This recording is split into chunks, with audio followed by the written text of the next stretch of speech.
Hi, my name's John Dick, and I'm here to explain to you how unarmed combat works in SCUM.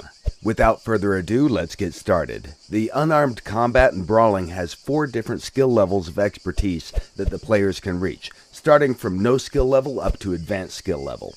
However, the character's skill is just one of many things that are taken into consideration when combat begins.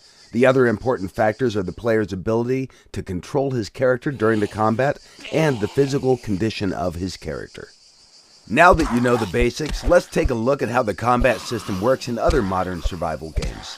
For this, we created a simulation of the type of unarmed combat that you can find in practically every survival game available on Steam.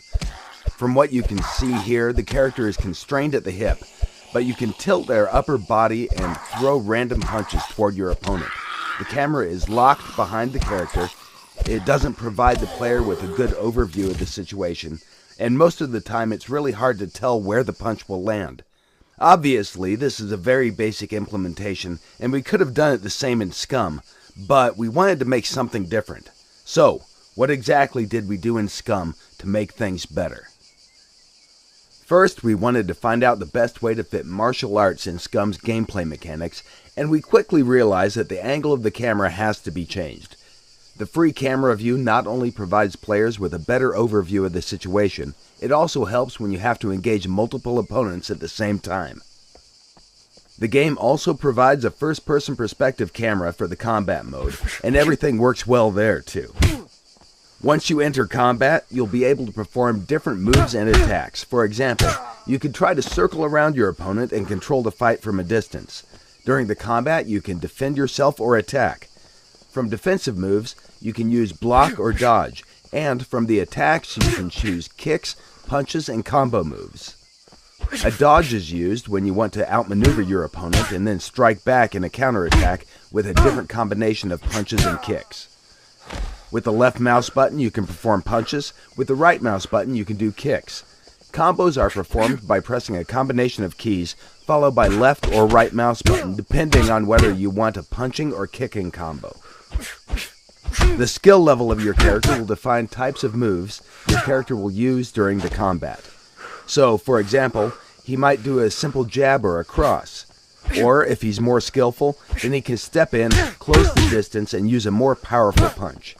Combos are special attack combinations that inflict more damage than a normal punch or kick, but they also drain stamina at a faster rate. The best way to use a combo is against a dodge or a block, and if you perform the combo successfully, you'll increase the chance for a knockout.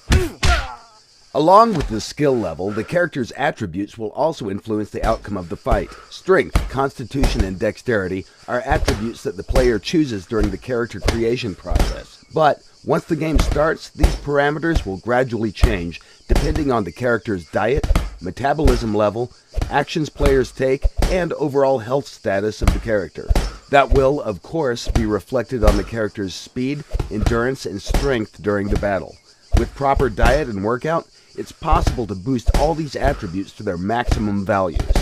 The only exception is the intelligence attribute, which will stay the same or drop down if, for example, a character gets shot in the head.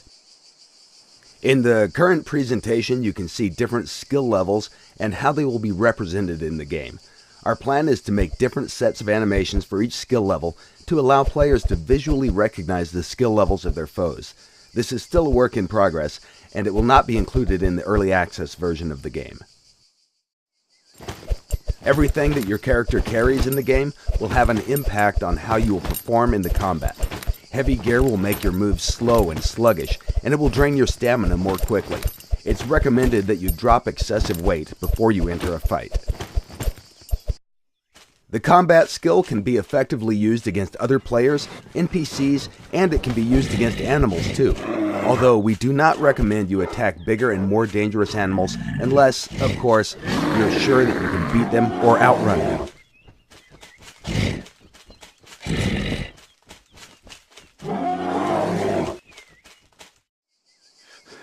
In short, these were the basics about SCUM unarmed combat skill, and everything you saw is still a work in progress.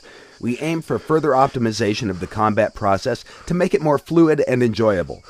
Future plans are to replace mocaps with more realistic animations. to make hit reactions for blocks, and because our system is modular, once everything is set up, we plan to include other martial arts as additional combat skills that players will be able to choose.